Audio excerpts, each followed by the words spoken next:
சேனலில் வந்து rose water எப்படி மேக் பண்ணலாங்கிறத பார்க்க போகிறோம். இது வந்து ஸ்ட்ரீம் டிஸ்டிலேஷன் மெத்தடில் நம்ம வந்து அந்த ரோஸ் வாட்டரை நம்ம கலெக்ட் பண்ண போகிறோம்.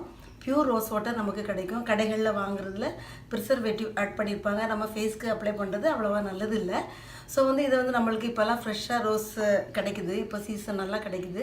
இல்லைன்னா கூட நம்ம வந்து பூக்காரங்கிட்ட நம்ம சொல்லி அதை நம்ம வாங்கிக்கலாம்.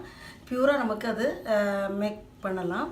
இது வந்து அந்த ரோஸ் பெட்டல்ஸை நம்ம பாயில் பண்ணி அது வந்து எவாப்ரேட் ஆகும்போது அந்த ஸ்ட்ரீம் வந்து கண்டென்ஸ்ட் ஆகி மேலே வந்து நம்ம ஐஸ் க்யூப்ஸை நம்ம மேலே வச்சுருப்போம்.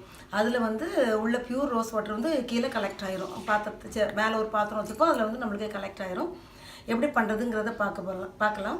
தேவையான பொருட்கள் ஃபஸ்ட்டில் பார்க்கலாம். ரோஸ் பெட்டல்ஸ், இது வந்து தேசி குலாப்னு சொல்லுவாங்க.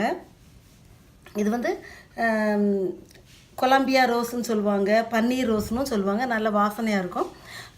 ஹைப்ரிட் ரோஸ்லாம் இதுக்கு யூஸ் ஆகாது. இந்த ரோஸ் தான் இது வந்து யூஸ் ஆகும். Rose petals, ice cubes, water, olive oil or almond oil, இவ்வளோ தான் அதுக்கு யூஸ் அதுக்கு தேவையான பொருட்கள். எப்படி செய்கிறதுங்கிறத பார்க்கலாம்.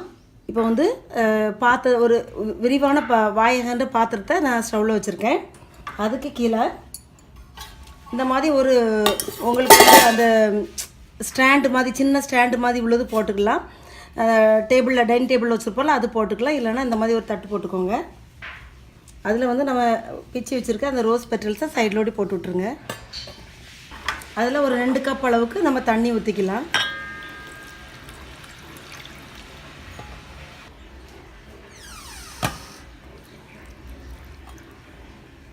அது மேலே இந்த மாதிரி ஒரு விரிவான ஒரு தட்டு வச்சுக்கோங்க. ஆனால் அந்த சைட்லலாம் அந்த கேப் இருக்கணும். அப்போ தான் வந்து அந்த தண்ணிலாம் இது மேலே எவாப்ரேட் ஆகி வரும்போது இதில் நம்மளுக்கு அதில் படிஞ்சிக்கும். இது வந்து அது பாயில் ஆகும்போது இது ஆடிடக்கூடாது. ஸோ வந்து கொஞ்சம் ஒரு திக்கான ஒரு மூடியை அது மேலே வச்சுக்கோங்க கலெக்ட் ஆகிறதுக்காக. இப்போ வந்து ஸ்டவ் ஆன் பண்ணிக்கலாம். அது வந்து கொதிக்கட்டும், பாயில் ஆகட்டும். இப்போ இந்த தண்ணி நல்லா கொதி வந்துருச்சு. நம்ம இந்த மாதிரி ஒரு மூடி, ஒரு லைட்டாக குளிஞ்சு இருக்கிற மூடி, அப்போ தான் நம்ம வந்து அந்த ஐஸ் க்யூப்ஸை மேலே வைக்கிறதுக்கு அது சரியாக இருக்கும். ஸோ இந்த மாதிரி ஒரு மூடி எடுத்து இது மேலே ஐஸ் க்யூப்ஸை நம்ம போட்டு வச்சுக்கலாம். அது கொதி வந்து அந்த ரோஸ் பெட்டல்ஸில் உள்ள அந்த தண்ணிலாம் எவாப்ரேட் ஆகி மேலே வரும்போது இந்த ஐஸ் க்யூப்ஸ் அதை வந்து கூல் பண்ணி நம்மளுக்கு வந்து பியூர் ஐஸ் வாட்டர் அந்த மேலே உள்ளதில் கலெக்ட் ஆகும். இப்போ பாருங்கள், அந்த ஐஸ் க்யூப்ஸ் வச்சுருக்கிறதுனால அப்படியே ஃபுல்லாக கண்டென்ஸ்ட் ஆகி அந்த மேலே ஒரு நம்ம தட்டு வச்சுருக்கோம், அதில் வந்து அது கலெக்ட் ஆகிரும். இந்த மாதிரி கொஞ்சம் ஓரளவு ஸ்லோ ஃப்ளேமில் வச்சு ஒரு 10 மினிட்ஸ் நம்ம அதை வெயிட் பண்ணுவோம். ஃபுல்லாக அது கலெக்ட் ஆகிரும். இப்போ வந்து அதை நான் 10 மினிட்ஸ் நான் ஸ்லோ ஃப்ளேமில் வந்து அதை மூடி வைக்க சொன்னேன். அந்த ஐஸ் க்யூப்ஸ்லாம் ஃபுல்லாக கரைஞ்சிட்டு பாருங்கள். ஆஃப் பண்ணி ஒரு 5 மினிட்ஸ் ஆகிடுச்சு. நம்ம இப்போ அதை ஓப்பன் பண்ணி பார்க்கலாம். இதை மெதுவாக தனியாக எடுத்து வச்சுருங்க.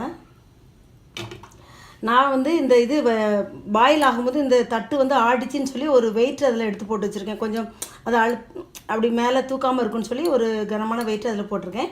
இப்போ நம்ம வந்து அதை தனியாக இதில் கலெக்ட் பண்ணி எடுத்து காமிக்கிறேன். பாருங்கள், இந்த அளவுக்கு நம்மளுக்கு வந்து கலெக்ட் ஆகிருக்கு. இதை வந்து நம்ம வந்து ஒரு ஸ்ப்ரே பாட்டில், சின்ன சைஸ் ஸ்ப்ரே பாட்டில் நம்மளுக்கு ஏதாவது கிடச்சிச்சின்னா அதில் ஊற்றி வச்சு நம்ம வந்து மேக்கப் பண்ணும்போதோ இல்லைனா நம்ம குளிச்சுட்டு அதை நம்ம ஃப்ரெஷ் நம்ம ஃபேஸை நம்ம தொடச்ச பிறகு நம்ம மேக்கப் பண்ணுறதுக்கு முந்தைய இது ஒரு டோனராக நம்ம யூஸ் பண்ணலாம். லைட்டாக அப்படி ஸ்ப்ரே பண்ணிவிட்டு நம்ம ஸ்பஞ்சு வச்சு நம்ம நல்லா தொடச்சிக்கலாம். ரொம்ப நல்லா இருக்கும் இது நீங்கள் யூஸ் பண்ணும்போது. நல்ல ஒரு எனக்கு இந்த இது பாயில் பண்ணும்போது இந்த வீடே ஃபுல்லாக அப்படி வாசனையாக ரோஸ் வாசனையாகவே இருக்குது. நல்லா ப்யூர் இது நமக்கு கிடச்சிருக்கு. இதை வந்து நீங்கள் ஏர்டைட்டாக நீங்கள் மூடி வச்சு நீங்கள் அதை யூஸ் பண்ணலாம். கீழே கலெக்ட் ஆகிருக்க அந்த ரோஸ் வாட்டர் வந்து இதை நம்ம கலெக்ட் பண்ணிக்கலாம், வடிகட்டி எடுத்துக்கலாம்.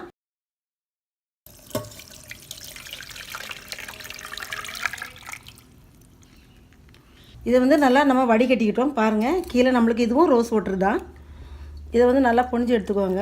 இதை வந்து நீங்கள் தூர போட வேண்டாம். இதை வந்து நீங்கள் ஒரு ஸ்க்ரப்பராக கூட நம்ம யூஸ் பண்ணலாம். 2 நாள் ஃப்ரிட்ஜில் வச்சுட்டு இதை நல்லா அப்படி மேஷ் பண்ணி விட்டுட்டு இதில் லைட்டாக கோதுமை மாவு இல்லைனா சுகர், கிறிஸ்டல் சுகர் மாதிரி இல்லை சீனியை வந்து இதில் ஆட் பண்ணிவிட்டு நம்மளுக்கு முகத்தில் நம்ம ஸ்க்ரப்பர் மாதிரி டெட் செல்ஸ்லாம் நம்மளுக்கு வெளியே வந்துடும். அந்த மாதிரி ஸ்க்ரப்பராக இதை நம்ம யூஸ் பண்ணலாம். பாருங்கள், இந்தளவு நம்மளுக்கு இது கிடச்சிருக்கு. இதுவும் நம்ம வந்து ஃபேஸ் வாஷ் பண்ணுறதுக்காக இல்லைனா வந்து ஃபேஸ் பேக் யூஸ் பண்ணுவோம்ல, நம்ம வந்து கடலை மாவு இல்லைனா வேறு ஏதாவது ஃப்ரூட்ஸோடு கூட நம்ம பண்ணும்போது இதை கொஞ்சோண்டு யூஸ் பண்ணிக்கலாம். கடலை மாவை இந்த தண்ணியில் இந்த ரோஸ் வாட்டரில் கலந்து ஃபேஸில் நம்ம அப்ளை பண்ணி ஒரு 10 மினிட்ஸ் கழிச்சு ஆஃப்டர் 5 மினிட்ஸ் கழிச்சு நம்ம வந்து குளிக்கும்போது நம்ம ஃபேஸ் வந்து நல்லா ஃப்ரெஷ்ஷாக இருக்கும். டெட் செல்ஸ்லாம் நம்மளுக்கு போயிடும், பிம்பிள்ஸ்லாம் வராது. நம்மளுக்கு வந்து அங்கங்கே கருப்பு இந்த பருவனால் வர்ற தழும்பு கூட நம்மளுக்கு அது போயிடும். இதில் வந்து ட்ரைட் ஸ்கின்காக நான் வந்து ஒரு 2 டேபிள் ஸ்பூன் அளவு ஆல்மண்ட் ஆயில் ஊற்றுறேன், ஆர் ஆலிவ் ஆயில் ஊற்றுறேன். பட் நான் இன்றைக்கி வந்து ஆலிவ் ஆயில் தான் எடுத்திருக்கேன். உங்களுக்கு என்ன ஆயில் இருக்கோ அதில் வந்து 1 டீஸ்பூன் அல்லது 2 டீஸ்பூன் அளவுக்கு நீங்கள் இதில் ஆட் பண்ணிக்கோங்க. நல்லாயிருக்கும். இதையும் ஒரு பாட்டிலில் கலெக்ட் பண்ணி இதையும் வச்சுக்கோங்க. இது கெட்டு போகாது, 2 மாதம் வரைக்கும் அப்படி இருக்கும். இப்பொழுது நம்ம வந்து அந்த ரோஸ் வாட்டர் மேக் பண்ணிட்டோம். இந்த ஒயிட் பியூர் ரோஸ் வாட்டரை வந்து நீங்கள் வந்து பாயசத்துக்கு கூட நீங்கள் லைட்டாக அதை ஆட் பண்ணலாம், நல்ல ஒரு வாசனை கிடைக்கும். வீடியோ பிடிச்சிருந்தால் லைக் பண்ணுங்கள், ஷேர் பண்ணுங்கள், சப்ஸ்கிரைப் பண்ணுங்கள். அடுத்து ஒரு வீடியோட உங்களை சந்திக்கிறேன். அன்டில் தென் உங்கள் ஜெயா ஜஸ்டின்.